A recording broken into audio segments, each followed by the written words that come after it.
What is going on, people? Welcome to Throw Down Your Questions, episode 269. I'm your host, Tony Polanco, and today I'm joined by Emilio Lopez.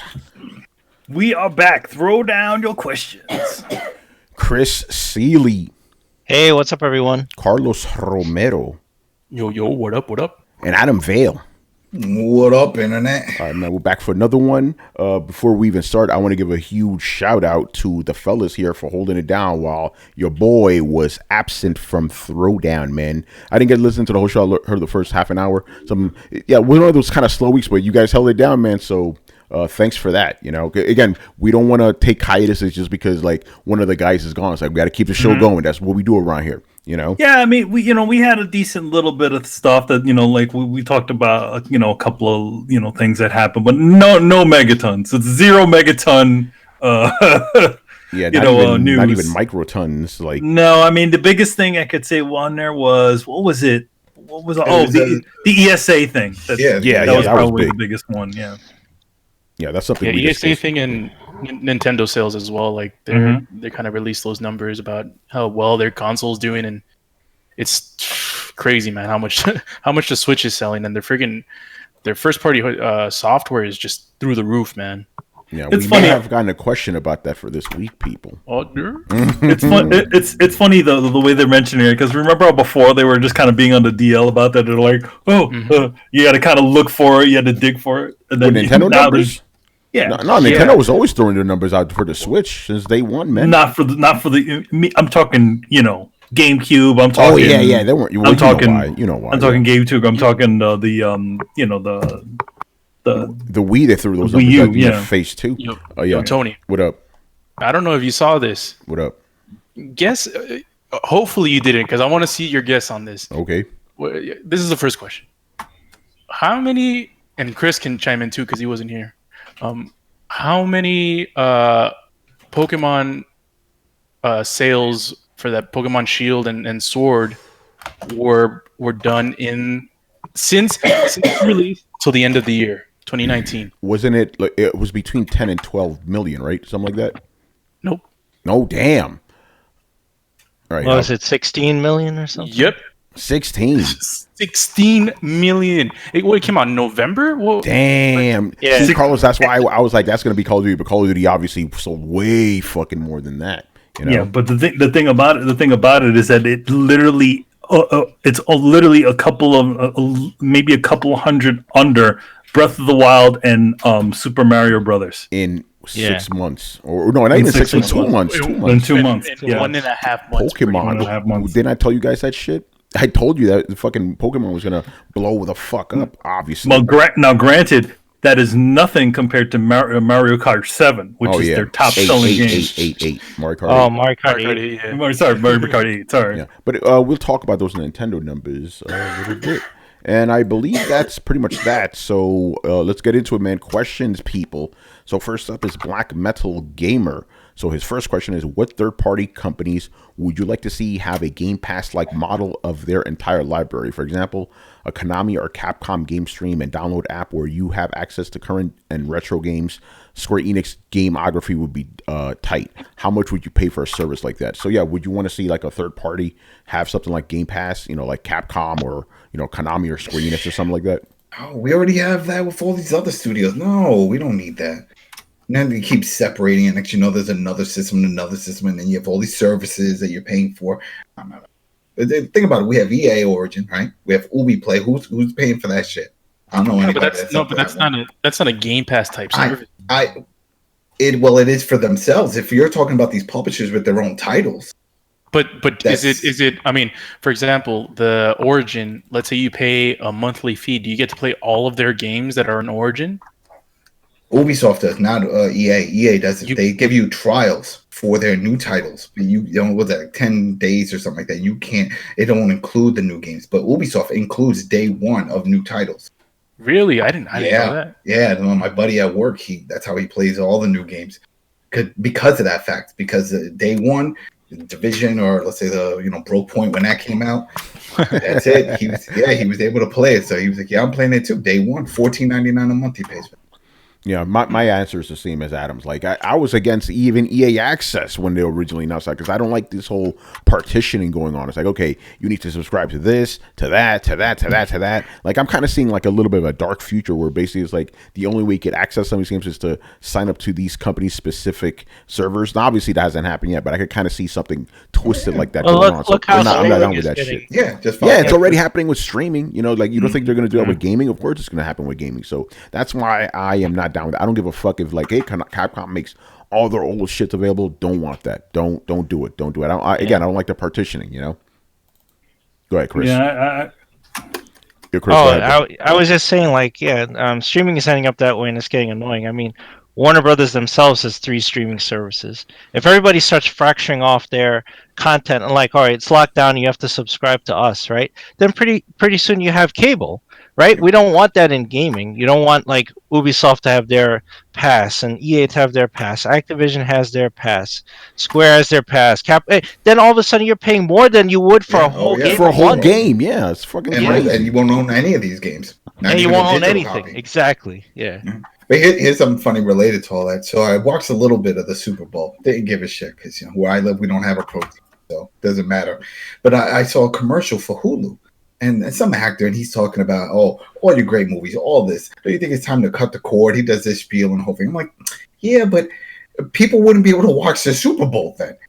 You know what I mean? It's like, so where would that be? That's another service if they do that. If, let's say, everybody decided not to have cable, cable's gone, everybody has sub-services, where are the live events then? Because that's definitely not on Hulu. Hey, man, get another app for that. Get an app for that. But that would Get a subscription, baby. Exactly, but that wouldn't be on Hulu. But I found it funny that here it is, they're paying all this money advertising this, say, yeah, cut through this. Meanwhile, you're talking about it during an event that is not on your service. Yeah. By the way, just to be quickly technical, Yeah. I mean the Super Bowl's on Technical. Fox, so you can get that on the over the air on the antenna. So yo, who the fuck has an antenna? Though? You think, but yeah, that's Who the fuck has an Yeah, antenna I now? don't You know, people Some- still do have them. Yeah, well, old people maybe, like regular people. Anyway, what the fuck was I going to say? Oh yeah, that's what I wanted to say real quick because a lot of our fans, our viewers, our football guys, we should acknowledge the Super Bowl real quick. Who watched it here? I watched Super some of what? it. I The did. Chiefs won. All right, yeah, what'd you think of that? Whatever. Like I said, I don't have a team. Yeah. I mean, Oh, shit. Yeah. Carlos watched. Yeah. By the way, Do the Third said he watched the Super Bowl on Fox app on his Xbox. and then There you read go. the rest of it. Read the rest of it. Then I uninstalled it. Yo. Man.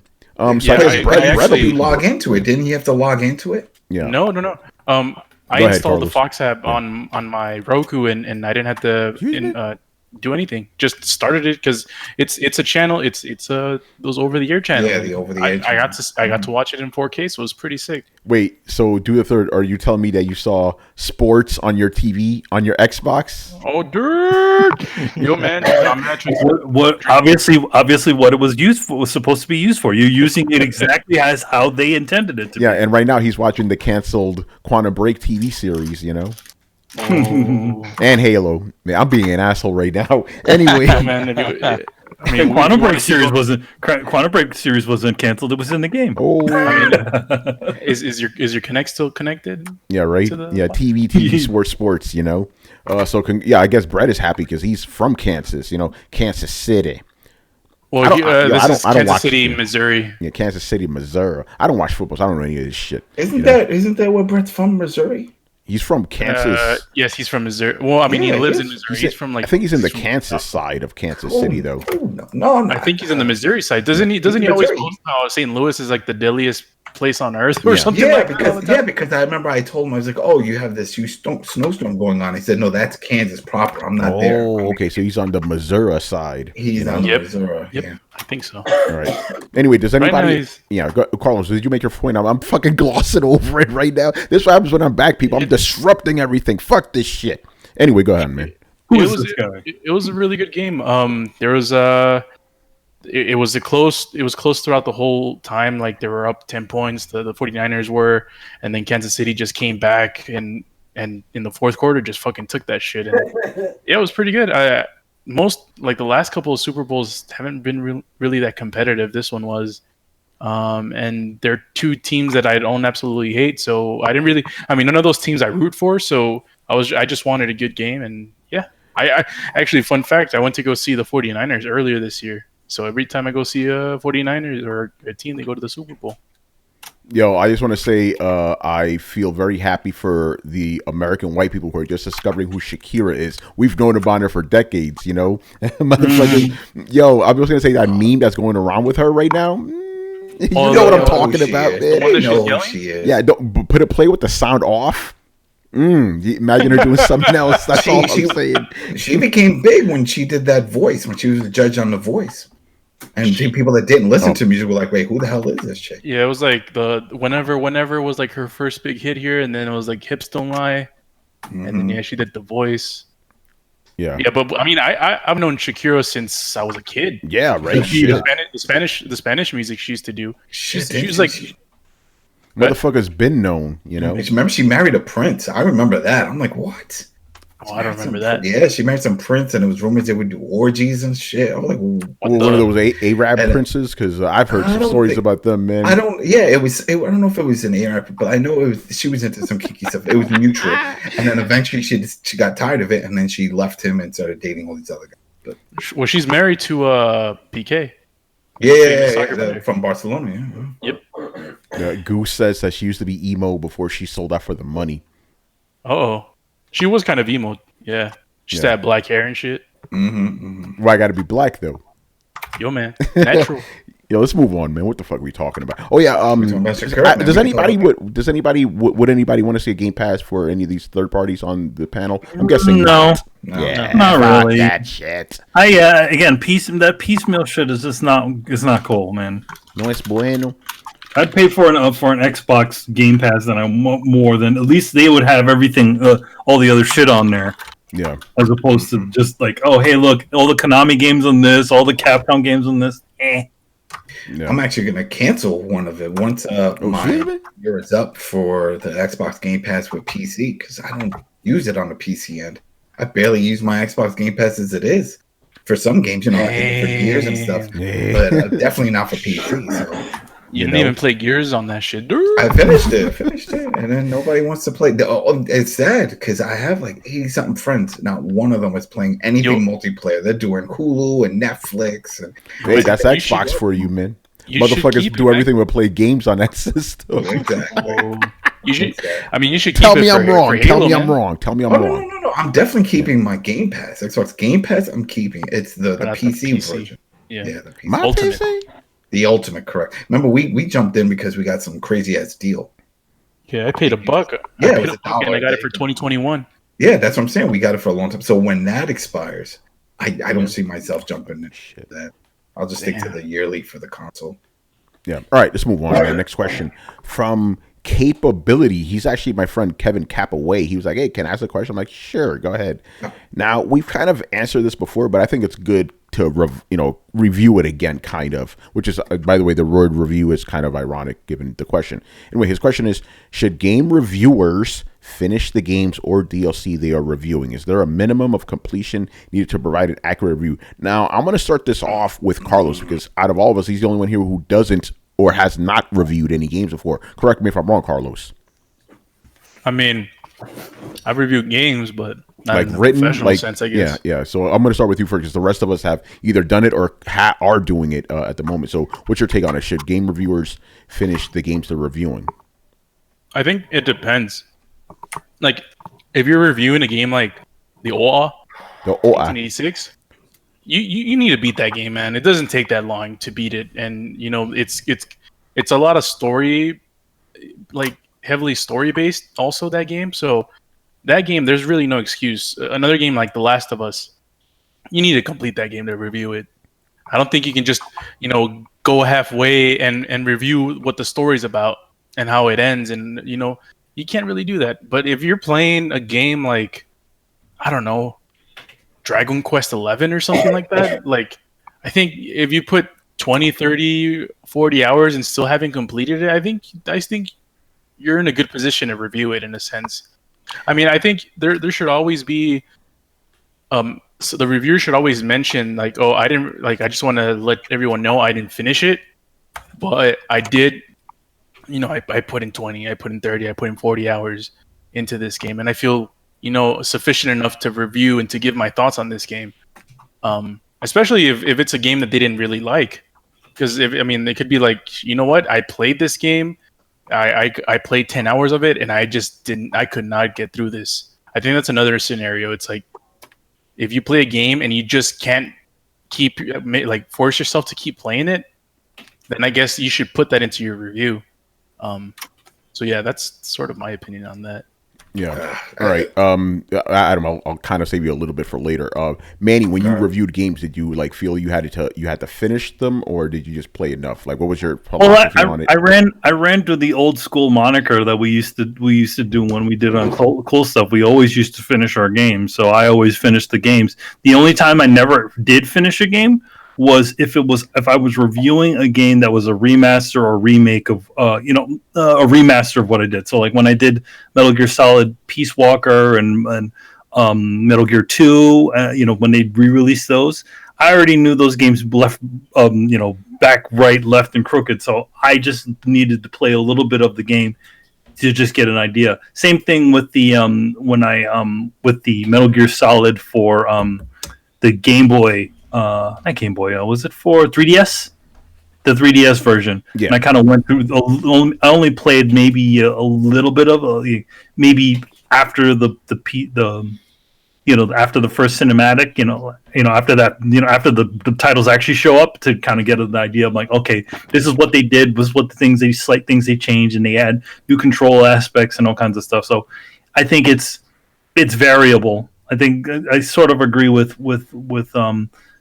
Carlos, but I do think that from some games, I do think story-driven games should be finished all the way through, because the way you begin can be different from the way the game ends. So, like, for instance, Mass Effect 3, right?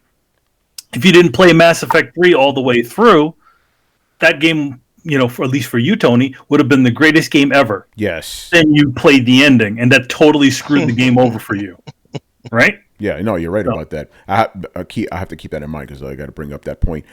Chris, you also not only reviewed games before, but you're currently getting back into it. You did Luigi's Mansion 3, it's your latest review. So what's your take on this?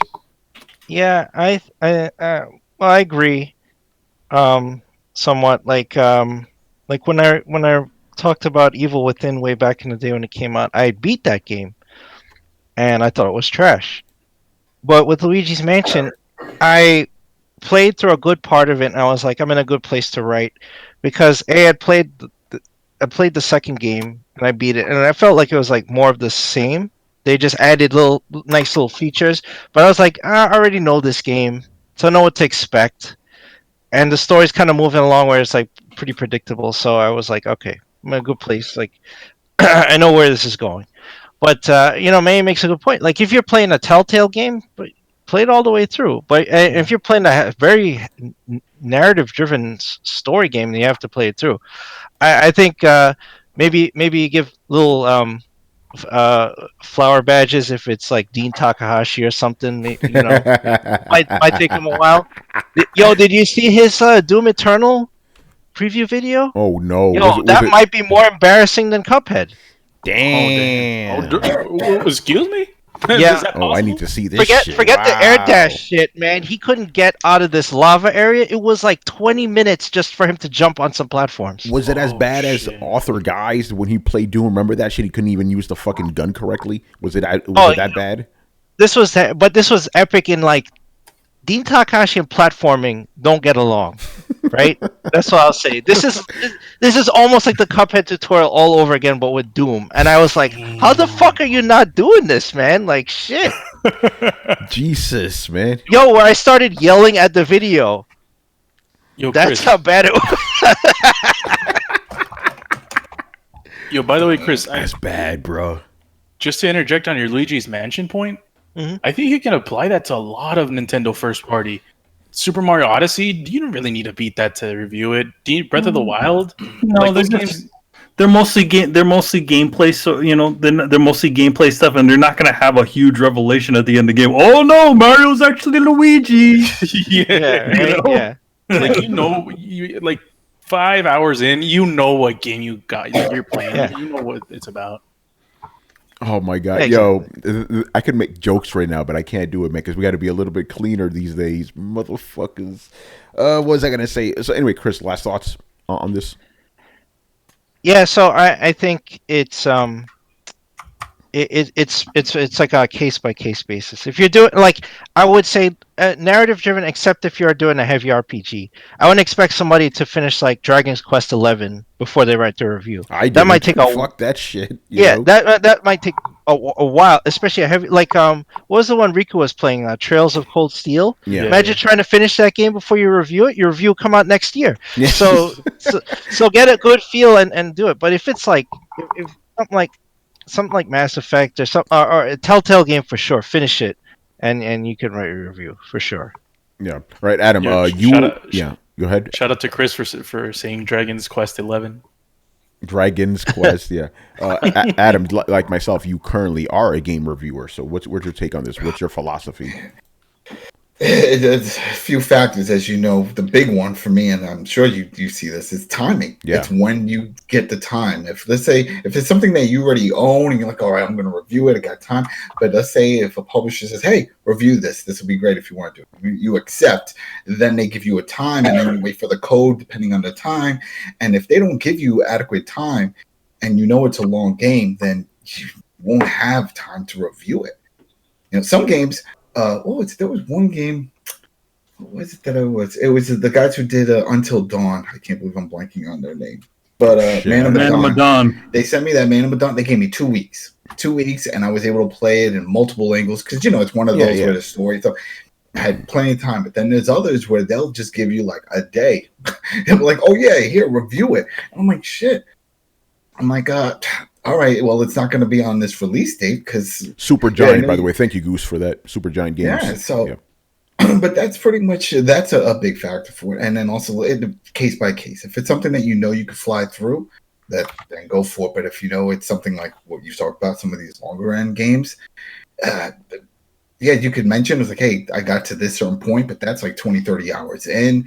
Whether the story progresses and changes, that's fine. But from what I've seen and what the average person is going to see, I mean, that was the big thing with the Death Stranding. And I think that's where the controversy, because a lot of people would say, well, after 8 hours in, things change. And I'm like, whoa, 8 hours. There's some people that don't even put 2 hours. And we know that from the damn trophy. Yeah, they don't even get that far. So it all depends on what people are looking for in a game, if they just want to know the gist of it, or if they really want a full spoiler review, which most people don't. So then if that's the case, then you don't really need to play the entire game. It's an interesting case with Death Stranding because the game changes. Mm-hmm. Like it becomes that, it kind of lulls you into that sort of grind. Like, okay, this is what I do. This is what I do. And then it throws a monkey wrench at you, Yeah. But then it's so you keep going. Yeah, for me, it's different. Yeah, like obviously when all of us here except for Carlos, when we were doing cool stuff, I always finished the games and then I read it, just like, because again back then it was just like, okay, I'm just playing a game like normal and then I'm going to review it. Then when I started doing it more professionally, my philosophy still didn't change, because even back in those days when I was at STFU and Dual Shockers and even the Coalition, I only maybe review a game a month or something like that, so it wasn't really a big deal. Now that I'm professional, things obviously change. I have to review maybe 4 or 5 games a month, right? I've had to change things. Obviously, if they send me a game early, perfect example, Horizon Zero Dawn, I got the game 2 weeks beforehand, right? I finished the shit out of that, right? Yeah, you got time. Spider-Man, they gave it to me maybe 5 days before embargo lifted. I did that shit. That was nothing. God of War, I cranked that out in 2 days, but they gave me like a week beforehand. In those situations, I'm going to finish the game, right? But if you send me something, even Days Gone, I got that 2 weeks early and I was able to finish that. But if you send me the game specifically, like, hey, the game drops on Tuesday, you send me the code on Monday, you ain't getting that review for a while. I'm taking my fucking time. You know what I'm saying? But there are certain instances where I feel that if I've played enough of a game, I'm going to review it. But I will admit, I am lucky that I don't do formal reviews. I Geek.com, I kind of just do more like impressions. Granted, they do say review on it, but I kind of just do more impressions. But what the shit I do for PC Mag, I finish those games. That has to be a full on review for the most part. Except for Kakarot, I played enough of that shit. I got like I played like maybe 15 hours. I'm like, all right, I see what this game's all about. I don't need to go on. So I kind of, for me, it's more of a gut feeling. Like, okay, have I played enough of this game where I feel comfortable enough to talk about this in an authoritative manner? That's what I kind of go with. Some games I beat, some games I don't. But you're right, there are those cases where a game could flip on you. A game could completely flip on you. These are the best two examples I give, and they're old school games, but old school, like last gen old school. Dante's Inferno and fuck, Brett isn't here. I'm going to say it the right way. Dragon Age 2, right? Dante's Inferno. If I would have played that game for the first 5 hours, I'm like, this game's fucking incredible. This is like God of War level shit. I fucking love this, right? If I would have reviewed at the 7-hour point, I would be like, this is one of the greatest games of the generation. Thing is, the last half of the game is trash. Complete bullshit, right? Dragon Age, opposite. First half of the game is like, what the fuck is this shit? This isn't like Dragon Age Origins. What is this nonsense? Then the ending comes like, oh shit, this game is fucking dope. So that's like I always often wonder, like, what would happen if I were to review those games like now? I wouldn't be able to finish Dragon Age or actually, I could finish Dante's Inferno. That's like a 17-hour game. I could do that. But yeah, that would be interesting. I probably would have written a bad review of Dragon Age 2 until I got to the ending. And I don't do those like re-reviews like some other sites do, which will remain unnamed. See, but then, no. Then that means I don't it do is a bad re-reviews. game. I don't If do you have to shit. wait till the end to say, "Wow, that was an amazing experience," then that sucks. Well, I mean, some games can throw you a monkey wrench, like the game Mass Effect. Yeah, Mass Effect. Yeah, the Mass Effect 3 was amazing, right? For 90% of it. Then that ending comes completely. I didn't see an issue with that one. The Mass ending Effect was We're great. not. We've gone over that many times. The colored fucking endings. That was bullshit. The museum. I did the museum ending with the grandpa and the kid, and I was okay with it. I'm like, all right, whatever. Bullshit, Museum ending. It's just like the ending. A lot of times, the ending is paramount. It's Yeah. it's the culmination of what the game represents, and especially narrative wise. Yeah, if you're playing a narrative game, just like if you're watching a movie, why are you watching it? To see the ending, how it all wraps up. That's the reason you're there. Did you like Uncharted's ending? Huh? The latest one, the Uncharted, like the official. Yeah. I kind of had a, It's okay. Yeah, it's That's what I'm saying. It's like no one's ever gonna be fully satisfied. Like, wow, that's the ending. Uncharted 2, though, son. Uncharted is beautiful. But Uncharted 4's ending wasn't as bad as Mass Effect 3's ending, and that's the problem because Mass Effect 3, I'm expecting a great ending. So what did you expect?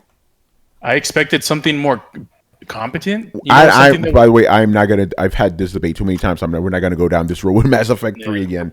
I want to read a quick comment here from Goose. He says, "My take on it is that the reviewer should finish the game in order to review it." Again, that is good. That's a good way of seeing it in in an ideal world. That would be true. But sometimes if you have 5 games in front of you and they're 100 hours each, you ain't finishing all that shit. Impossible. Yeah. Longer than movies and books. Here's the thing. Tony in general is known for being a very, very fast game player in general. Now, if he can't finish a certain amount of games, that means that he has a lot on his plate. Yeah, like when we were younger, like he'd be like, like 3-4 days, done, got everything, right? But now you got to do that on everything. Yep, it's pretty much.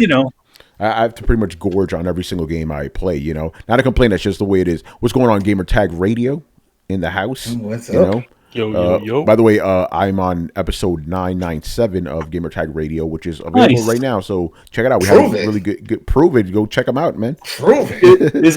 Was that from your trip? Yes, it was over San Francisco. I still got to tell you guys about that, but that's not for this show. Goose. Here's the thing. You do have a question, but you already have 2. We submitted 2, just to be fair to everybody. That is a good question. Actually, no, it's related to this one. I'll throw it in there. How much does the drive for clicks contribute to reviewers not finishing games? In my experience, I'm talking about for myself right now. I don't know. I don't write reviews for fucking clicks. I just write my opinion and that's it. But I'm pretty sure there are people out there. And this is just me speculating now. Actually, not speculating. I kind of know some examples. There are some people out there that will write a specific type of headline that makes you think the review is going to go one way, but then you read the review and it goes a completely other way, but they write that headline specifically to get the clicks. But you guys know me, I don't traffic in that shit. What you get is what you see, and that's it. I don't fuck around, And that's that, man. So let us move on here to the next question. By the way, Black Metal Gamer, we may answer your first question later because you've actually asked us that before. But if there's time, we'll see what happens. All right. Actually, next up is Pac-Dan16. That's a new name. It is a new name. Yeah. So welcome, sir or madam. We don't know. We don't judge around him. All right, his first question is, or her question is, I'm pretty sure it's a guy. Let's just be real. All right. Come on, man. Let's just be honest here. All right. What features would you most like to see implemented in a firmware update to the Nintendo Switch in 2020? The most commonly requested actions seem to be folders for game organization and home menu themes, both of which are a big part of the Nintendo 3DS system menu. Adam, I'm starting with you since you're probably the most... biggest, Switch he's user right. here. He's right. Was it like a year, maybe 2 years ago? We saw this supposed leak of a new firmware that had folders and themes, and that's something that we had on the 3DS. So it's not foreign to us. They can do it. They just haven't done it, and we've heard rumors of because of the memory, there's not enough internal system memory, but slow things down. But damn, I think we're going to go through the entire cycle of the Switch without any enhancements to the interface itself. It's just all the games lined up. Then you just click this bucket that just has all your other games, and it sucks. It really sucks. There's no folders. There's no themes. They can't fit it. That's why. There's not enough memory on there. That's what I'm saying. I have an alternative theory. Oh shit. But they'll implement that on the Switch Pro. Yeah, right. Watch. But didn't they say there's no Pro? Didn't they confirm that? They sent that out over the week. What do you mean? They lied about it? Sure, they've done that before. I mean, when it leaked, when game press leaked that there was a 3DS XL coming, Kimishima came out himself and said that was not true. And then 2 weeks later, fucking came out. So they say that shit all the time. Well, I hope it is. I hope it is because it kind of sucks. There's nothing there, and yeah, he's right. That we want folders, we want themes, we want some. No. What I mean is, that will have the folders and themes. Yeah, you're not going to get it with your Switch. I'm not going to get it. But that's just to answer his question. What we do want. Yeah. That's it.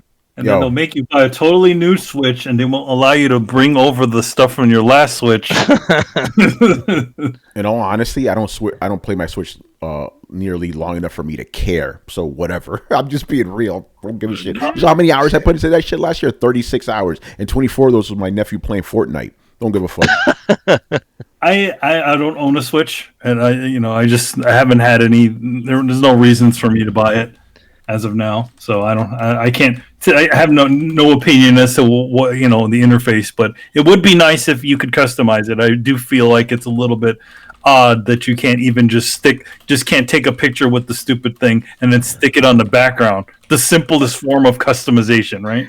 I really believe it is. It has something to do with the memory because they were making a killing because they charged for themes before on the 3DS, and I know people that would just buy them up constantly whenever there was a new one, whether it's Zelda or Smash Brothers. They're like, I gotta get it, and so they would be making a lot of money, especially with all the people that own a Switch now.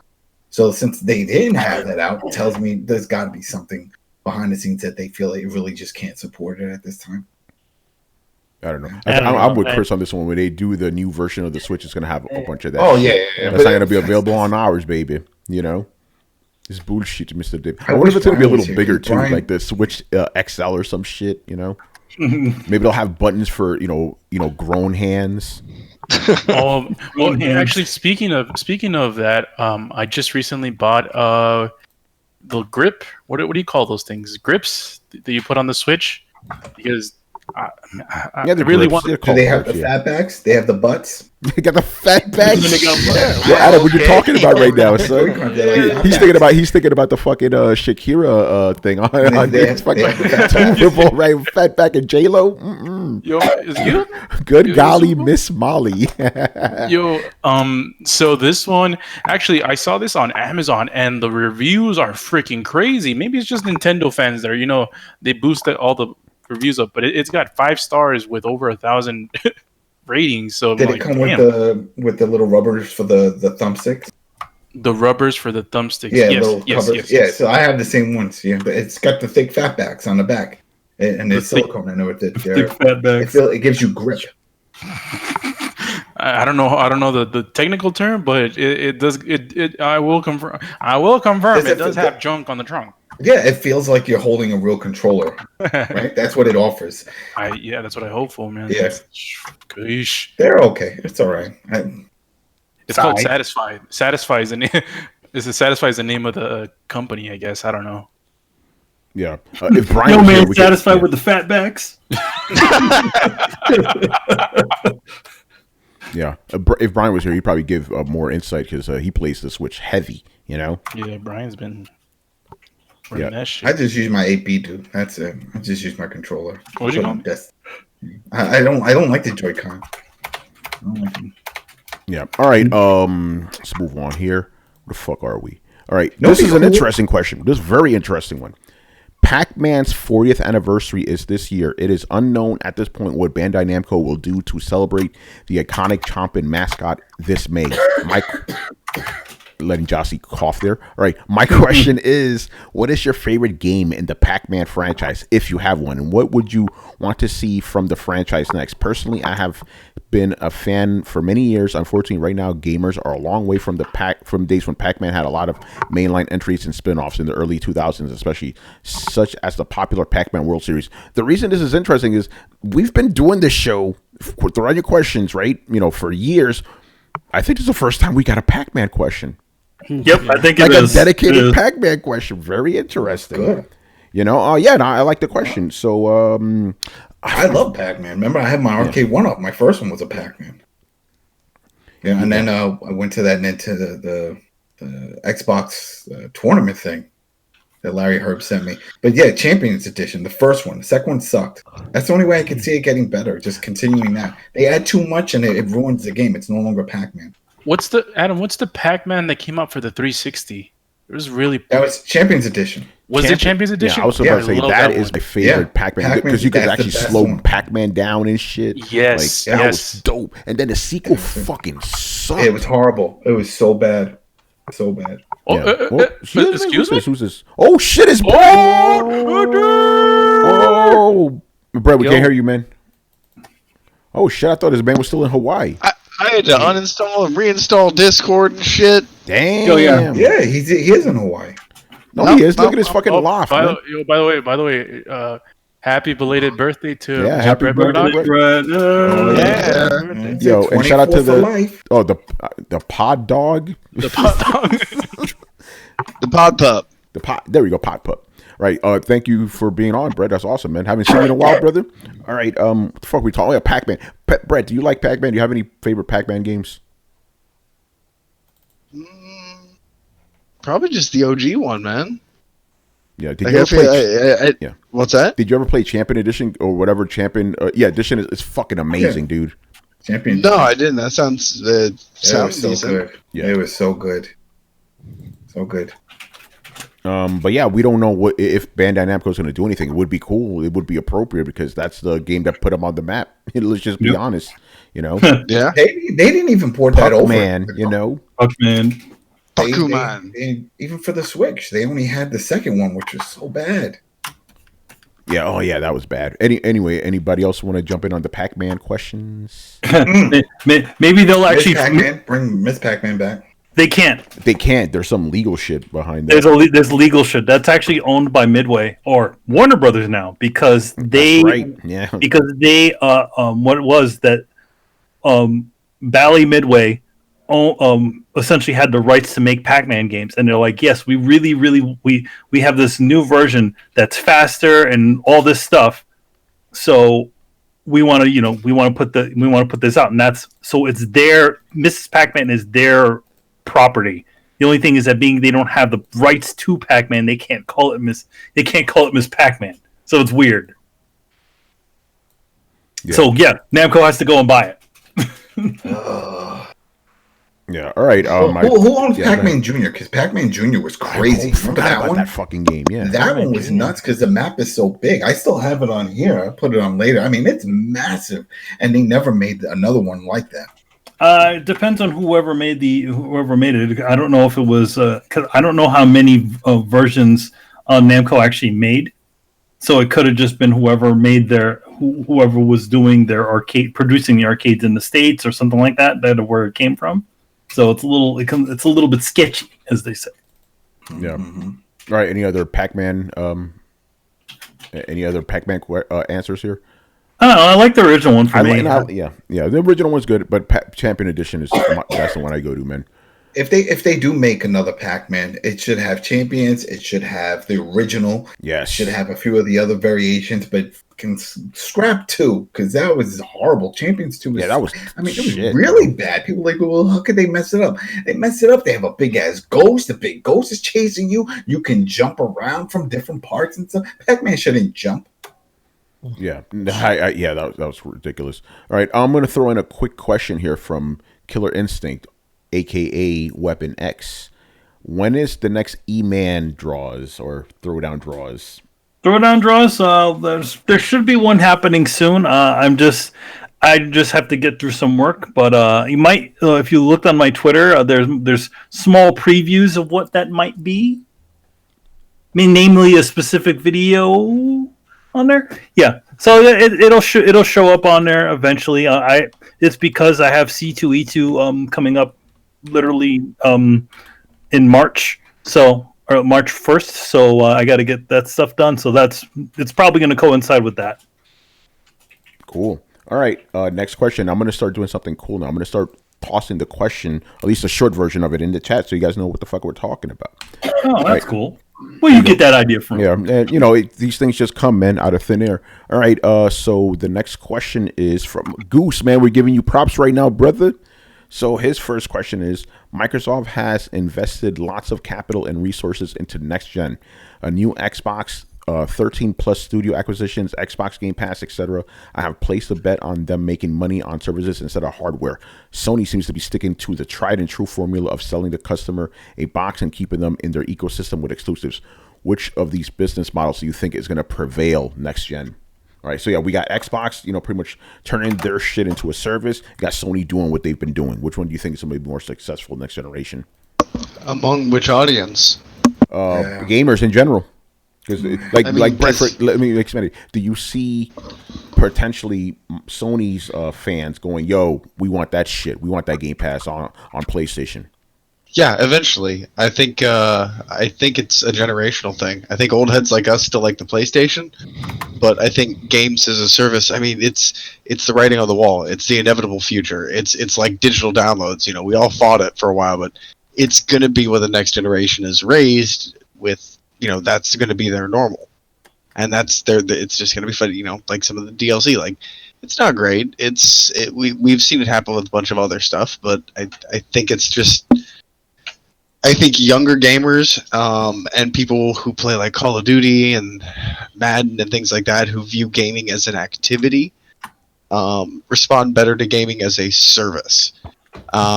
People who like gaming as an art form tend to stick with Sony, and I know that's broad strokes, but Sony has built its audience off of strong narrative games.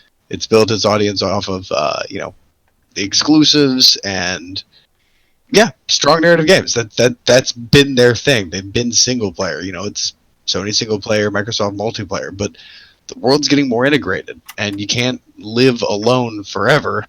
And either Sony's going to have to follow suit, or eventually they're going to lose their market share. And I think that they're going to follow suit, but I think digital and streaming and cloud saves and not owning the things that you buy. I mean, everything's going to be packaged into a service for the next generation. It's all going to be normalized for them.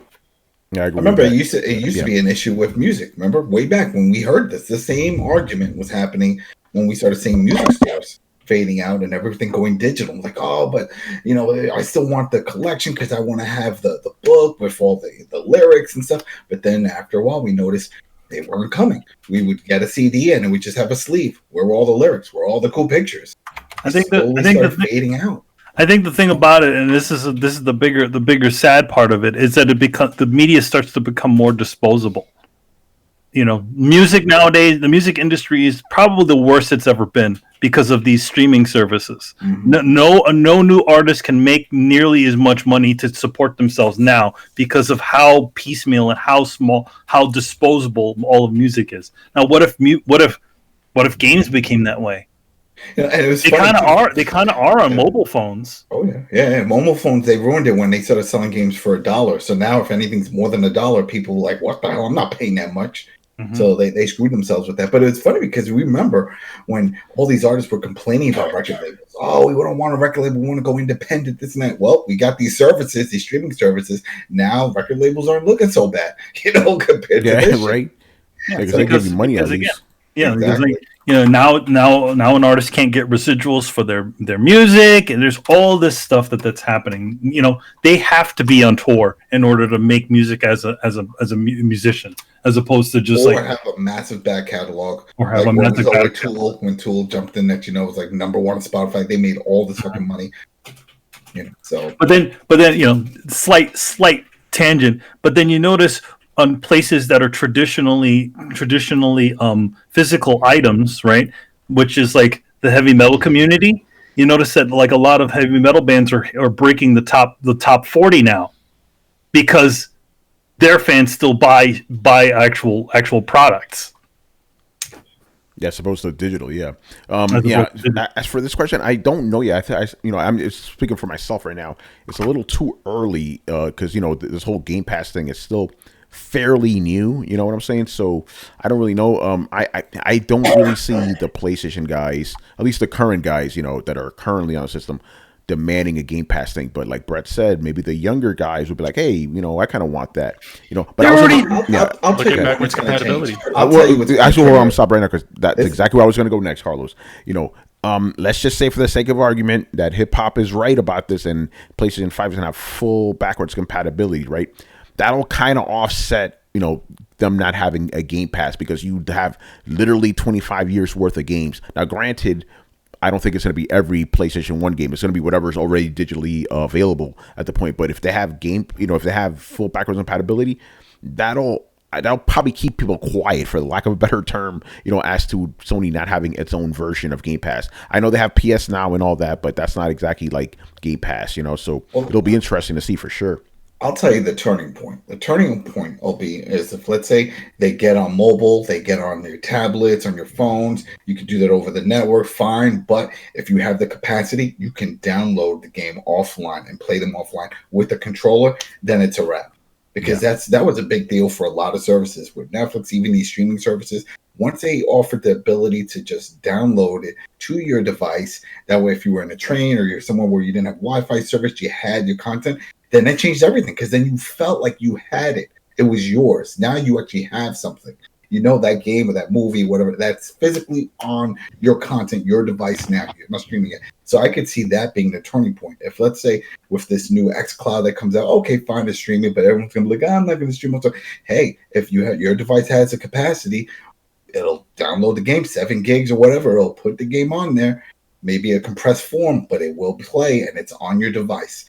And you support the controller, that'll be a game changer. There are a lot of people that'll be like, shit, think if you're on a plane or something like that and you want to play your PS4 game or your Xbox game, like, damn, I have a tablet, I have a controller. Oh, I can just load it on there and just play it? Shit. All right, I'll sign up. Yo, I'm gonna say this right now, and also I'm gonna say this because Gamer Tag Radio is currently in the chat right now. So when I was hanging out with them in the hotel room, I got to check out the Project xCloud. It's the beta version, right? I got to play it. So what I did was I immediately jumped into Destiny, because I'm like, okay, I want a game that needs immediate controls. You know what I'm saying? And then remember, this is all 100% streaming, right? Adam, I didn't see any fucking input lag. It played perfectly. I was like, oh shit. So imagine playing like fucking Spider-Man or God of War on your phone when you're on the go and shit. That's pretty crazy, So, that's what I'm saying. So like, and it, even when I was playing it, I really did think to myself, like, yo, Sony needs something like this. I really thought that. Like, I wasn't like, what I'm saying? Just a thought that just popped up. Like, Sony kind of needs this, Like, obviously, you're not getting the best graphics or whatever, but let's just be honest. If you're playing on the go, you're not really looking for graphics. You do that when you come home and chill and shit. So playing on the go, the only key thing there is if your save progress carries over. Yeah, carries over. Yeah, xCloud, at least xCloud does. That's what I'm saying. Then that's it, because then it's like, hey, I'm playing. It's not 100% like the whole thing, but you know what? It's playable. It's fun, and I know I'm progressing in my game. So when I do go home and I sit back, relax, hey, that half hour, the hour gameplay carries over. I can keep on with my story. That's what people want. Yeah, Yeah, no. Again, but that's still just coming up right now. We don't know if it's going to become the prevailing thing. I think right now at this moment, PlayStation guys, let's just be honest, they're hard headed. They're going to stick with what they're going to stick to, But maybe the newer people that are going to come into the ecosystem will want some changes. I don't know. Me for myself, I'm sticking with the old school. Just my PlayStation, my downloaded games on my hard drive, on my TV, and that's that. But I could see where the technology is taking us. I said this, man. The next generation, generation that's coming up, it's gonna be okay. It's gonna start off kind of traditional, and it's gonna change within the first 2 or 3 years. It's gonna change to something else. I'm saying that right now on air. So it's gonna be very interesting. What's proving that this is what people want? Just look at the Switch. Look at all these old games that were from last gen that are being ported over and fucking selling like hotcakes. Yeah, people. Why are they doing it? It doesn't look as good as what it was. I was just about to say. Think about it like this: those games look like Dookie, right? I played Doom, I played Skyrim. Yeah. They look and run like fucking shit, but people still like them because they're portable. It's portable. Yeah. Take that. Like for me, that's not a selling point, but I could see how that is for some other people. That's it. And then the sales prove it. That's what people want. It's interesting, man. I'm telling you. Anybody else want to jump in on this? Brett, you have any thoughts? Oh, Brett already gave me thoughts. Carlos. Oh no, I gave my thoughts too. All right, Chris. Streaming? Yeah, which model do you think is gonna prevail? Which model? Yeah, Microsoft's or Sony's next generation. Sony's being more traditional, and Xbox just being play wherever the fuck you want. I think Microsoft's is more forward thinking, and I think a lot of younger gamers are gonna embrace it.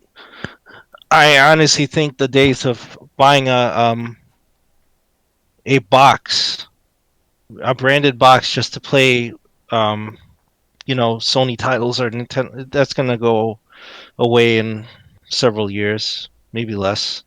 So, Microsoft model is going to be the pervasive one, and I think they have a better chance of pulling it off because they have a better sense of the gaming community. Or I think Google wants to do that, and they're doing it, but they didn't implement it well, and they don't have they don't have the goodwill and good faith of like gamers. They didn't build an ecosystem. They just kind of jumped in there. They're like, yeah, Stadia, we got 12 games. That's embarrassing. Yo, by the way, by the way, I love how Chris was saying this really deep shit. And I had the camera on Manny playing with fucking toys. Who is that? Joe Fixit? Who the fuck is that? Oh, it's just the Hulk. Oh, I thought it was Joe Fixit. It's the Hulk. Yeah, that's awesome. Well, we can't hear you. Yeah. I said it is Joe Fixit if you put a suit on it. Okay, yeah, because it kind of looked gray on my end, Yeah, it's the Gray Hulk. Okay, it is Joe Fixit. But Chris is right. Chris is right because think about this generation. They're used to not owning everything. They're used to services. They're used to their Netflix and their Spotify, the iTunes Music. Yeah, the younger guys. Exactly. They don't know what it is to go to someone's house and see a collection of movies or games up on a wall and stuff. It's not about that. It's all about taking things on the go, just having easy point and click, easy access. And for them, this is where they're going to go. They're going to see it as a no-brainer because they're like, I do all my movies, I do all my music, I do all my books, I'm going to do all my games.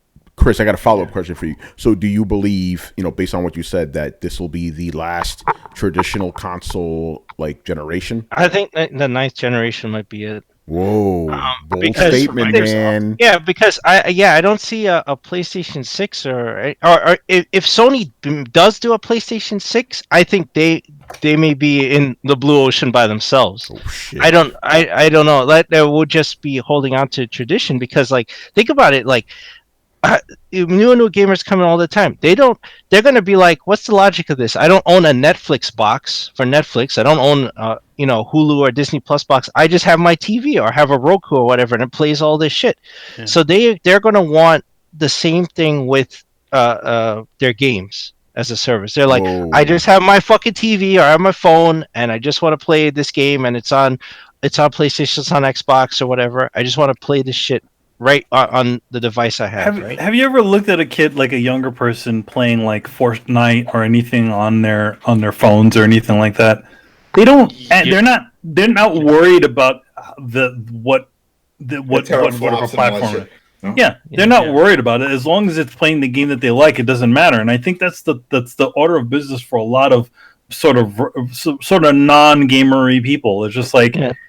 and I didn't realize that a lot of those Joe Blow is usually the one that buys these sort of stuff. It's also the reason why it's the lowest common denominator. It's always buying that, which the regular public, the enthusiast.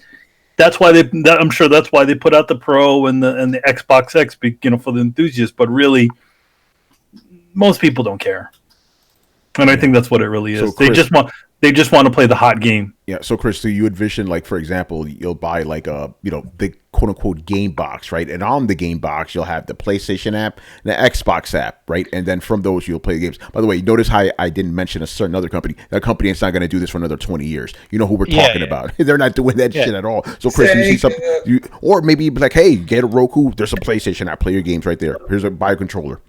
Right. And they could even, because Sony and Microsoft now have done some partnership where Sony's going to leverage the Azure architecture to do PSN and all that stuff. Yeah. So who's to say they don't go, hey, you want to put Xbox in the Bravia, and then Sony sells the Bravia TVs, and it's like, hey, you got PlayStation now and you got Xbox. Shit. Right there. On your all you need is the TV. You don't need anything else. Yeah. Right? Yeah, or what is it? What's to stop it? Essentially, again, like, as opposed to it being an actual box, like you having a box, like what you said, is it has a PlayStation app or the thing, and it has whatever that those sorts of games. Dude, you don't even need a box to be able to run them. You just need the app on your TV, and you're good to go. Yeah. Your TV's got a computer. Yeah. Like Tony said, I could see that on Roku. I could see that coming to all kinds of little streaming devices. Hey, just get a controller and you're good to go. Yeah. But go ahead. Think about that. Okay. Think about that emergent market too. Like, the first person to be the Netflix of streaming gaming services and plant their flag there, they're fucking set, man. They're just gonna rake in. They're just gonna money. Xbox is already doing that in a sense. And that's what I'm saying. Like, they're trying to be the first ones to that line and plant their flag there. And quite frankly, they're suffering because of it, but they're holding that spot until the rest of the industry catches up. And when it does, it'll be great for them. Well, not only that, they'll have the infrastructure when it does become. Yeah, they will. Yeah. Well, I mean, I feel like out of all of them, even more than Sony, I think Microsoft has a better. I think they're a bit in a better position than let's say a Sony or someone or also Google. Everybody's better than Google right now. By the way, before we finish, go ahead, bro. Before we finish this topic, I'm gonna pour one out for OnLive, man. OnLive, right, man? Yeah, man. I knew somebody that had that a long time ago, but there was just not good games. That was the thing. 5 years quality. 5 years too soon, man. Yeah, too soon. Right. But remember, that was on everything. That was on TVs for a while. That had that, and of course, all the other little devices had it. So, yeah, they were forward thinking. All right, man. Let's move on. Next question from Mr. Goose here. During the 7th and 8th generations, which is this gen and last gen, third-party exclusives kind of fell by the wayside. It wasn't financially responsible for third-party publishers/developers to invest millions and limit their market by making their games available on only one console. But some of the biggest and best-selling franchises are third-party. Do you fellas see platform holders such as Microsoft or Sony shelling out big bucks to keep third-party games exclusive to their platform, or at least more so than they did this generation? He's talking about like Sony had with Destiny for a little bit, Rise of Tomb Raider, shit like that. Do you think we're going to see more of that next generation, or do you think third-party exclusives are going to kind of go the way of the dinosaur? I don't see it. Yeah, I think it's gone. I think Uncle Phil decided to go a different route and just buy a bunch of studios and just have them make shit. That was it. Instead of spending that money for something just for a short-term game, buy a studio, have long-term game. So, yeah, I don't see that happening for next gen. I'm sure Sony will still do it. They'll still pull it off because that's just what they like to do. And Microsoft used to be that way too. But for like a single game, because I don't see that happening anymore either. Yeah, I don't see it anymore. Like, what was the last one to do that? Tomb Raider did that. Hell, we still have that with Call of Duty. The DLC is coming next year to Xbox. Well, let's not forget Street Fighter also. They paid for that. Wasn't that Sony paid for that development? They developed by the way, I heard Street Fighter 5 was coming to Switch, which would be hilarious. I'm like, damn, even Xbox ain't getting it for. Wow. Switch didn't even get 4. I wish it would get 4. Yeah, 4 was dope, man. Yeah, you could get Yeah, like Ultra Street Fighter 4. Ultra, fucking sweet, right? Yeah, Ultra was the butter one. But it's third party exclusives are pretty much dead. I don't see. I mean, there is there even a true third party, like major third party exclusive, like that's just exclusive to one specific platform and not like console and PC, or like Oh, I know what you. Yeah, I was about to say Sunset Overdrive, but yeah, that's on PC too. yep. So like No, even they don't in exist that anymore. case, You know, It would have Yep. been Death Stranding, but they're going to PC. So yeah. Death Stranding is a What is it? second party, I guess. Hey, Technically, yo, Yeah, I Pac-Man, think what so. up, brother? We answered your question too, man. Very interesting. We never got asked about Pac-Man before on this show. You know, which is kind of funny. You got a bunch of old farts, except for Carlos here. Chris, go on, man. in my day. Well, I think Phil Spencer set a precedent now to. He has killed this idea because Microsoft went and bought all these studios, and then what does that force everyone else to do? Sony had to go like, oh, Yeah. let's get Insomniac. Before Phil gets it, let's just get this. So before you had third party exclusives, now they're just they're either Microsoft or Sony, right? They were just trying to keep their segments out of each other's hands, and so. I don't think it would behoove any smaller guys who are not affiliated with Sony or Microsoft to go, oh, we'll just make this Xbox exclusive. I don't think there's enough incentive from one or the other. It seems like they just went all in. It's like if they want your game exclusive, they're just going to buy you. Take it. Yo, and it's first party. Yeah, but I'm really thinking about it. Right, it's like every quote unquote console exclusive or third party console exclusive is on PC too. So it's not really an exclusive. You know? No. It's crazy, man.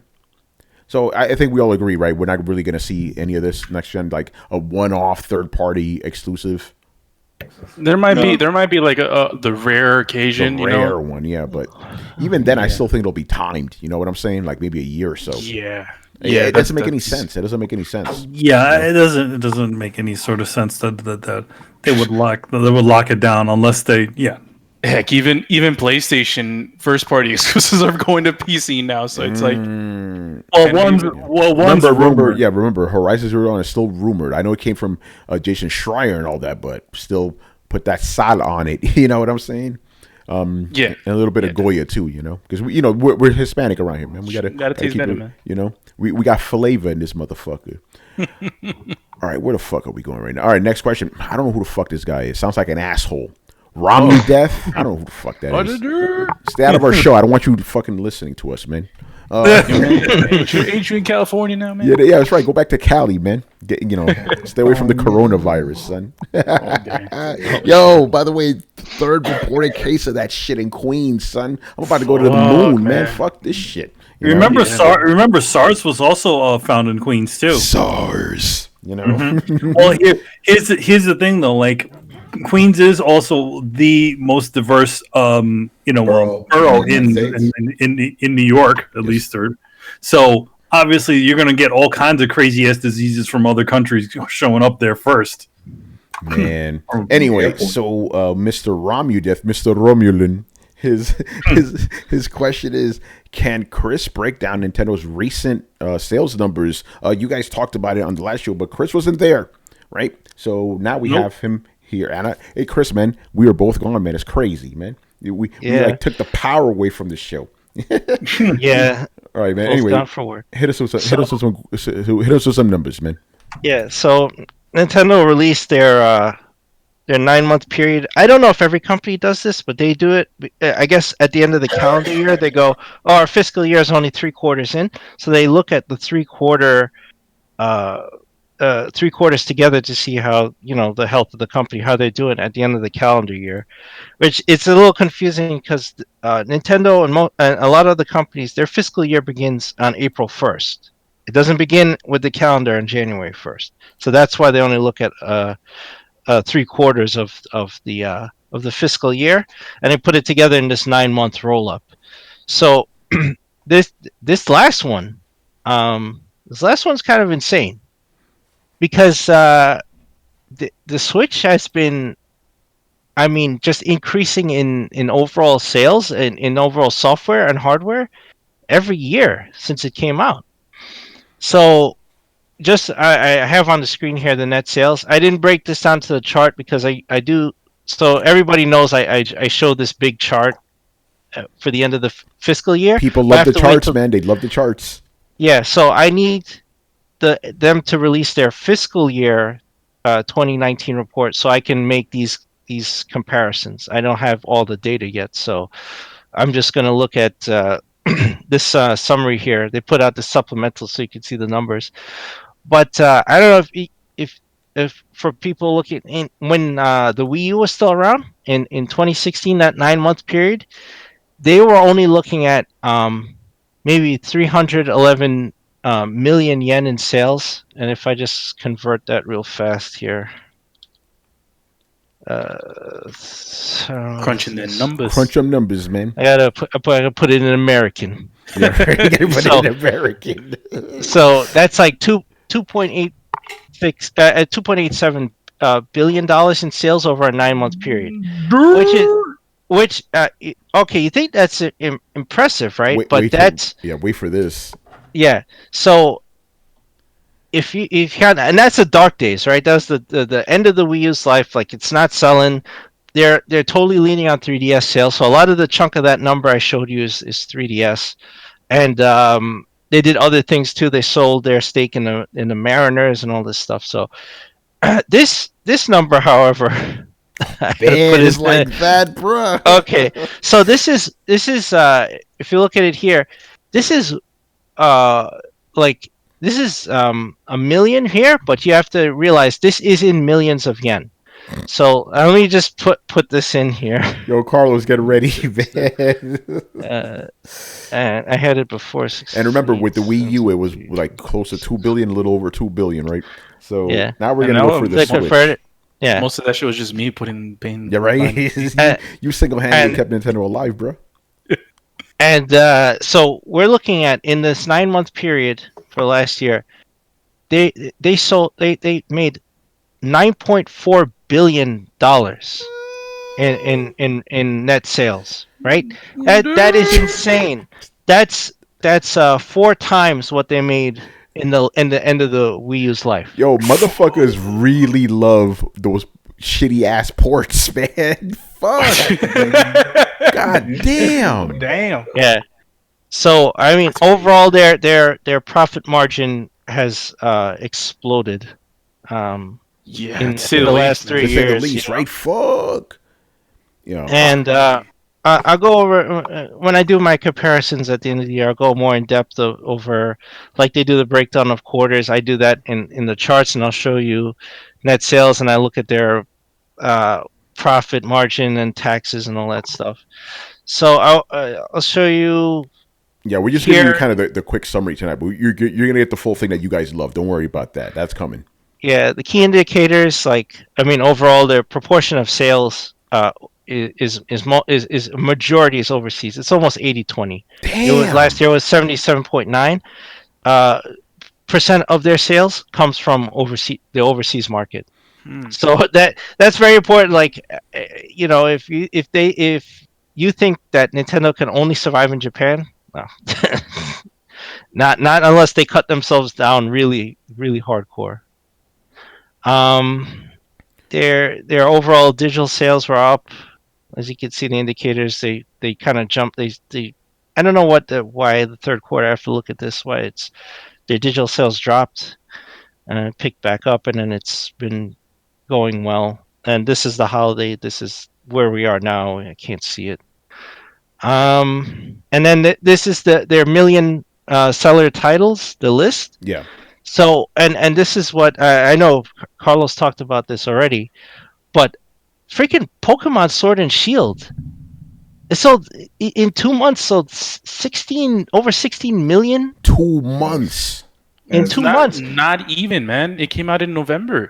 Yeah, so it came out in mid to late November, so not even 2 months. Remember, this report cuts off on December 31st, so it only had from November, I don't know, mid-November, I don't remember the exact day, November to 15th, which is November 15th, Exactly. so a month and a half. It had 90 Jesus. days, right? In 90 days, 16 million Yeah, over 60 million units of Pokemon Sword and Shield. Like that. That's insane. I guess those supposed cut down graphics didn't mean a damn thing, did Yeah, they? remember those motherfuckers were talking about they were going to protest the game, they were going to boycott it. Yeah, that boycott worked really fucking well, didn't it? 16 million. God damn. And think about it.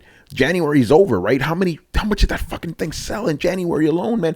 I wouldn't be surprised if that game's over 20 million sold by now, man.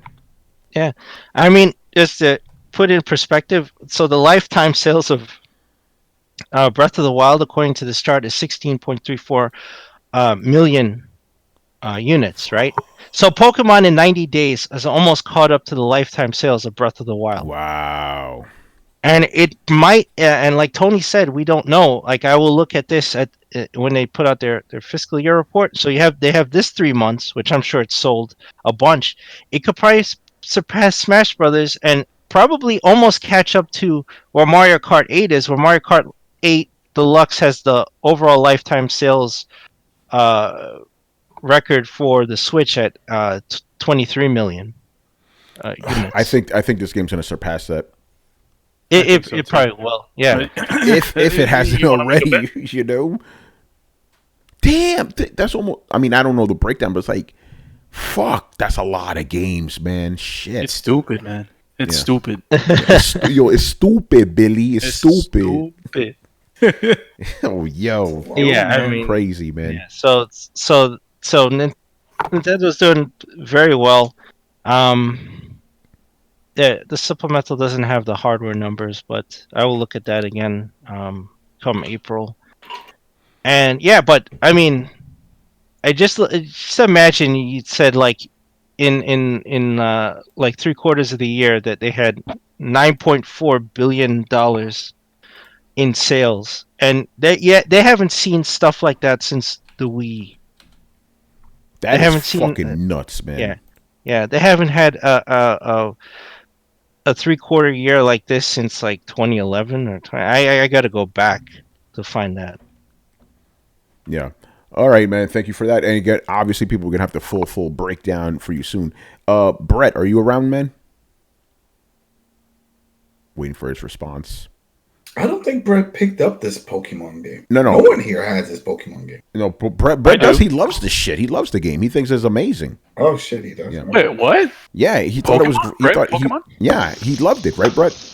Wait, hold on. I was talking about Super Bowl stuff because we just won the shit out of that.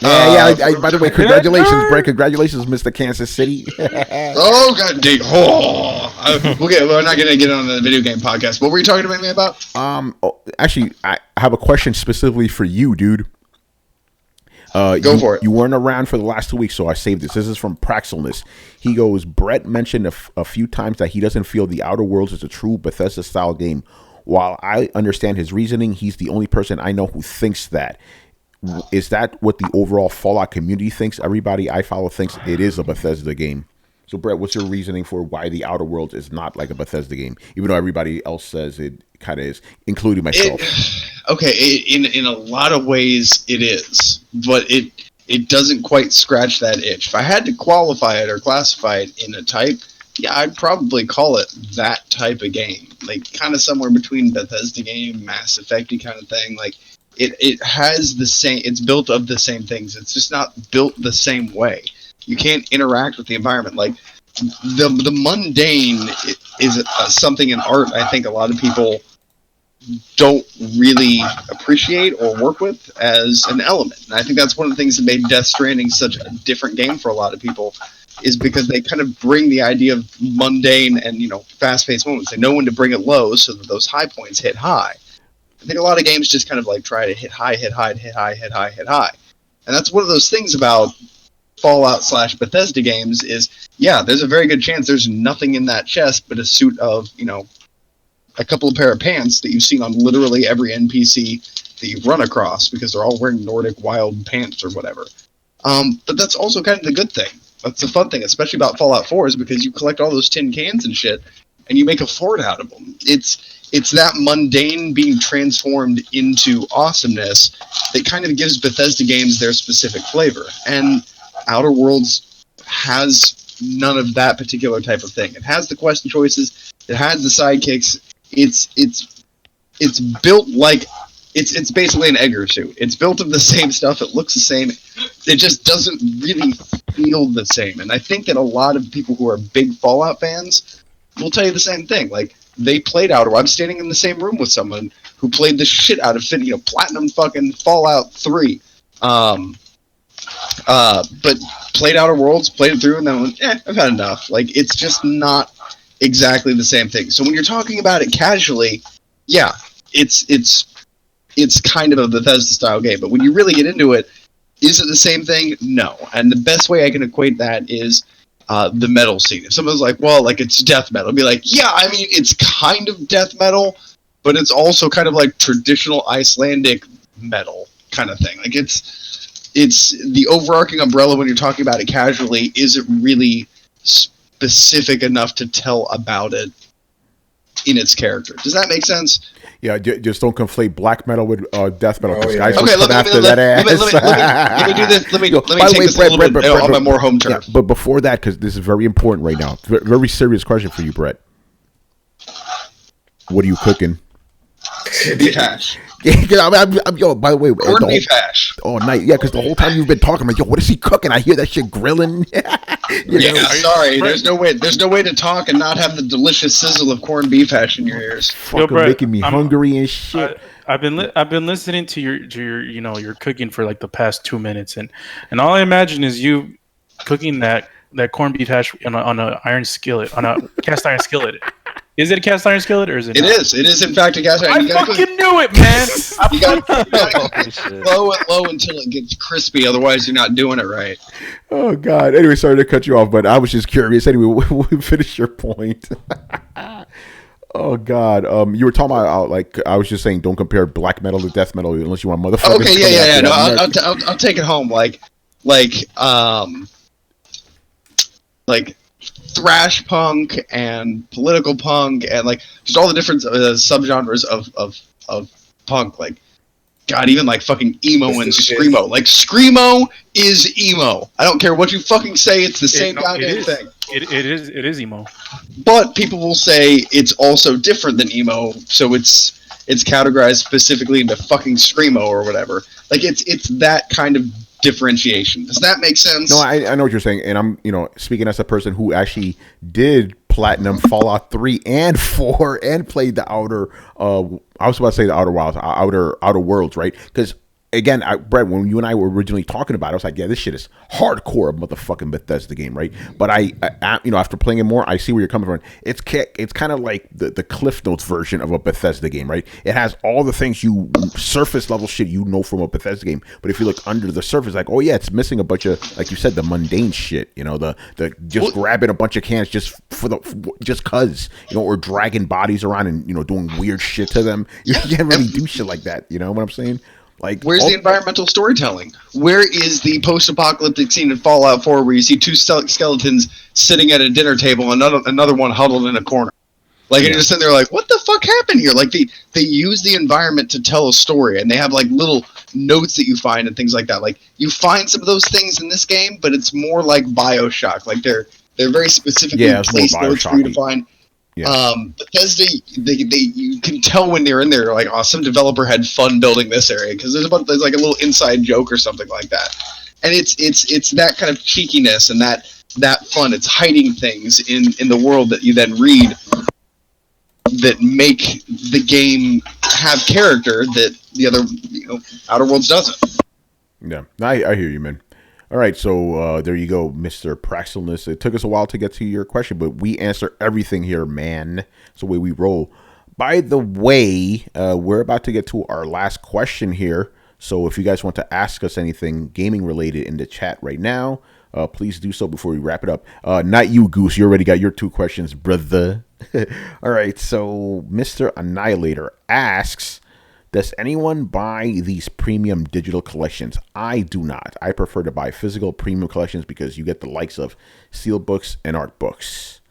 I've bought a couple of these because, you guys know me. I don't care. I just want the game. Like, if it has all the content, that's all I care about. I don't care about little statues or whatever because these things always tend to break or they're flimsy. And sometimes, man, I'm going to toss it to you in a bit. Like, you get, like, these quote-unquote art books that are little pamphlets. Like, I've been disappointed by some of these things so many times. Or you get an oversized Batarang you can't put somewhere, or an undersized fucking thing from Dead Space. Like, so many disappointments. Like, I'll just get the digital version. Granted, I don't have to worry too much about that these days because companies send me shit. But when I do, like for Assassin's Creed, I bought Assassin's Creed Odyssey. I bought the digital edition. I'm like, man, fuck it, I'll buy the digital edition. Get everything. I don't care if I don't get a little, Ezio statue or whatever the fuck it came with. Don't give a shit. I got too much crap in my room as it is. Don't need that. By the way, Manny, you're muted. Anyway, I'll let you take over here. Auditory. Yeah, Auditory. Yeah, I've never bought the digital. Never bought it. I've never bought the digital the digital special editions. I do like specifically getting something, and I usually when they put those special editions out, you're kind of looking for all that stuff. I mean, most people in general don't care too much about all the skins and stuff. To me, that's not a selling point at all. Like, hey, look, you got the gold. Like for Death Stranding, it's like, hey, look, you got some gold stuff to put on there. Who cares? Give me that baby. Yeah. I cared once. I cared a total of once. I wanted Punk Spider-Man. Yeah, there you go. But Punk Spider-Man wasn't even a thing. You could get him in the game. Yeah, but I wanted to play him from the beginning. Oh, and that's why you got the. But that was just a pre-order. That was just a pre-order. It didn't cost any extra money. I knew I wanted the game. No, I mean, but they're talking about like when you go on the PlayStation Network or Xbox, you see like the Super Edition, right, which essentially comes with a bunch of DLC and all kinds of other stuff. But most of that stuff is just like, you might as well just buy the normal game. They give you a bunch of extra free digital shit that didn't cost them anything. What do you fucking do? Yeah, that's all it is. To be honest, if you're gonna buy a special edition, you're gonna buy the thing that comes with the toy or something like that. But yes, I do agree that there are definitely a lot of companies that like kind of half-ass the special editions. I'd like to throw a certain company named Bethesda underneath the bus because we're already down in that road. Essentially making these, putting out something that looks like a legitimately good, well-made product, and then you get it back and it looks like it's a knockoff from China. Yeah. Well, and the helmet having having a bad thing. Having it's just like getting a real helmet in Fallout. You can't just pick up a helmet off the ground. You'll probably get some sort of deadly fungus inside of it. You could get some deadly mold in it. Well, I mean, what do you think happens when you take something and like breathe moisture into it? Like, but yeah, I'm pretty sure that's also a problem that like happens if you wear like most Halloween masks. I think definitely. Like there's strict rules for things that go on your head, and you're not supposed to use specific things that capture moisture and whatever. But the Pip-Boy was cool. Huh? The Pip-Boy was cool. Yeah, the Pip-Boy thing was cool. They did a good job with that. That was years ago now, though. But yeah, I mean, I would say at least I just always liked picking up the special editions, but I've definitely had, like Tony says, I've had those disappointments. Just cheesy art books, lousy made things. Capcom is notorious for having really badly made special editions. Street Fighter, Street Fighter 4 had a really shitty one, and so did Resident Evil 5. Yeah. Resident Evil 6 had a shitty one as well. Those games, specifically Resident Evil 5 and Street Fighter 4, made me stop fucking buying collection editions. I stopped buying collection editions long before I even got into gaming journalism. Like, this is fucking stupid. It's a waste of my money, Mm-hmm. And I've never regretted it, to be honest. I've never regretted it. Especially when they make you pay so much. But a company that I'd say does really well with special editions is actually Square Enix. I've never gotten anything from them. Well, granted, maybe that Batarang, because that was a Square Enix thing. But anything from their normal Final Fantasy stuff or the stuff that they actually make, all that stuff came out really good. Like, I mean, even shitty games like friggin' what was it, the new Front Mission game? Left No Alive, Way Out. or Left Alive. Yeah. Left Alive. That had it was a lousy game, but I tell you, man, that's probably one of the best special editions of a game I've ever gotten. Yeah. Oh, Barry Bird says, rest in peace, Working Designs. Their collector's editions were really, really good, Ben. Yeah, Working Design put a lot of work into their stuff. Like, what was it? Working designs put a lot of work. Or they put a lot of work into Yeah. it. It's like Game design. even the lesser versions of those things kind of came out pretty well. Like there's that everybody sees it all over the internet where it's like that version of Lunar that came with like a puppet of like a boxing puppet of one of the bad guys from the game, and it came with like a map, an art book, these little cards, and even the one that was underneath that was really good too. It's crazy. Adam, collector's editions. Do you buy these digital ones or physical ones? No, I don't care. I really don't. I don't care like I used to. I mean, the only one I really wanted came out, and it was too expensive. And it was the Titanfall 2, and it was a full helmet that you could put on. And it had like all these buttons and shit. It was fucking crazy. I was like, wow, that's worth it, because we all know about the Halo one. It was a cat helmet. You couldn't put it on, and it was Yeah, that stupid. little shit. Yeah. The only one that I could think of that actually had some use was Grand Theft Auto 4. And the Foot Locker? They had the safe. Remember, it had the little. Yeah, it was nice. Yeah. It came with a key, and it had a little bag, so that as if you were carrying stuff, it had the art book and all that stuff. But I think Gears 3 came with that big cog. I have that. I have it too. Yeah. Beautiful. I still have it in the box. I never took it out. This is Adam Phoenix, and it has engraved a code so you could unlock him for multiplayer. Yeah. Very cool. Yeah, but majority of the time we don't see stuff like that. But I stopped. The Dead Space, I think I slowed down. After Dead Space with that shitty plasma cutter that was meant for a 3-year-old. I got RE5, which came with the most fragile glasses ever, and a Chris Redfield statue, little tiny statue, right? When I say statue, I mean like a Micro Machine statue that a stiff wind would break it. And I got Crimson Viper from Street Fighter, and she broke too, just like Manny's broke. Man, you're muted. We both lived in the same apartment at the time, and we had on a shelf. My girlfriend had the little Chris Redfield figure, and by the way, in the ads it showed it looked like it was big. It looked like it was like, oh shit, it's like a real toy. No, it was this little tiny figure, and one day it just fell off the shelf and literally smashed on the fucking carpet. Wow, what a piece of shit! It broke. Yeah. By the way, on the carpet. On the carpet. Yeah. On carpet. Look at this one. This. Oh, the Alan Wake. Alan Wake. This was cool because it looked like a book. I was about to say it's a Bible and shit, man. And then you could open up, and then of course you could put stuff and do those type of things and hide things in, because it had. That's cool. Yeah. Everything here, so it was really cool. This one I did like just for the fact that it looked like a book. I could put it on a bookshelf. Yeah. Yeah, that's dope. The only time I've ever gotten digital special editions of anything is on like a PlayStation sale when it's like heavily discounted. Yeah. Like old. So like I bought Just Cause 3 way later, and I got like the Ultra Edition that was like, I think I paid $20 for all that shit. And back when it came out, what was it, $90, $100? Yeah, so that's the only time I'd ever do that. Like if I was like, oh, I kind of wanted to play this years ago, I'll do that. But other than that, no, I just stay away from collector's editions and things like that. Like for me, I just want the game. I don't care about all that other shit. You know? Don't give. You've never been that much of a collector anyway, so not really. That was one year Call of Duty had night vision goggles, and I thought they were going to be cheap, and they weren't. No, they were like older, using these really cool night vision goggles and putting their phone in through so you could see how it lit up. I'm like, oh shit.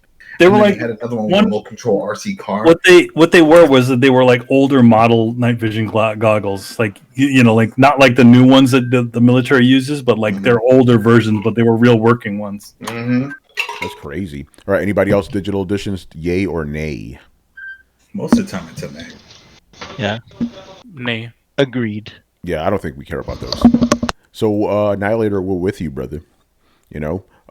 Yeah, that's going to do it for us, man. So a couple of things before we wrap up that we need to let you guys know about. So I will not be on episode 270 of Throwdown, this Thursday's episode. Not going to happen because basically what's happening with me is I'm flying to LA earlier in the week, and then I do come home on Thursday, but I immediately need to go to sleep because I'm flying to New Orleans after that, and where I'm going to meet up with a certain somebody from the show, Mexican persuasion, and we're going to meet up with a couple other buddies, and we're going to have some Adam? fun. Yeah, yeah, Adam, right? You turned Mexican, son? Through your Puerto Rican.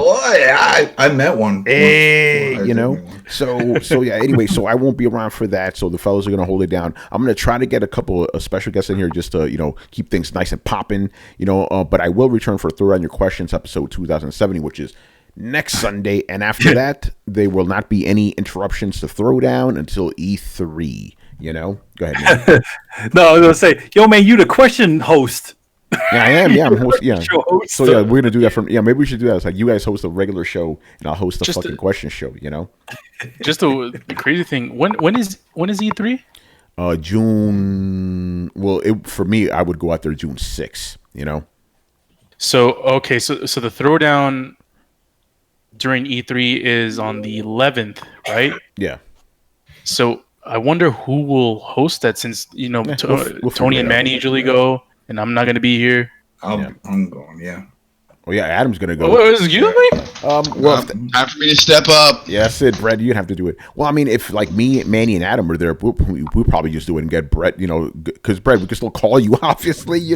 Chris and all that. Listen, don't worry about Throwdown during E3 is going to happen. As a matter of fact, like we usually do during E3s, you're going to get more episodes. You know how that goes, man. For the MP3 of Throwdown of Throwdown 270, you guys probably get a little bit later, because I'm not going to be around to do all the editing and all that other shit, But other than that, after this week, people, I promise you, we're going to go back to our normal schedule. So you don't need to worry about that. Well, the schedule's not being. Well, I mean, at least for the MP3, yeah. But no, everything else has been coming out on time. Yeah, now. yeah. Like I said, man, the show must go on. Oh, hold on, Brett. What do you have on the camera? Oh, what is that? Excuse me? Oh, I use those same plates too. Nice. That's amazing, dude. This is what you get on Throwdown. You get from Brett. You get his dog. Look at his fucking dog right now. So he's like, yo, let me get some of that, man. Oh, she waiting. She's like, let me get that. Let me get that.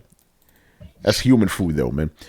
So yeah, that's it. Thank you guys for watching and listening. Leave us your questions in the Throwdown Discord server, and we'll answer them on next week's show. Subscribe to Throwdown on SoundCloud, iTunes, and YouTube.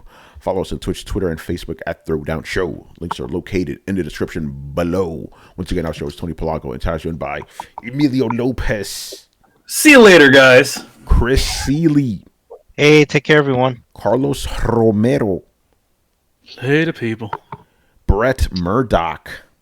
Spin row party, people. And Adam Vale. Have a good week and go watch The Outsiders. That's it's it. fun. And I'll be back on Sunday, people, later. Later, guys. Deuces. Damn.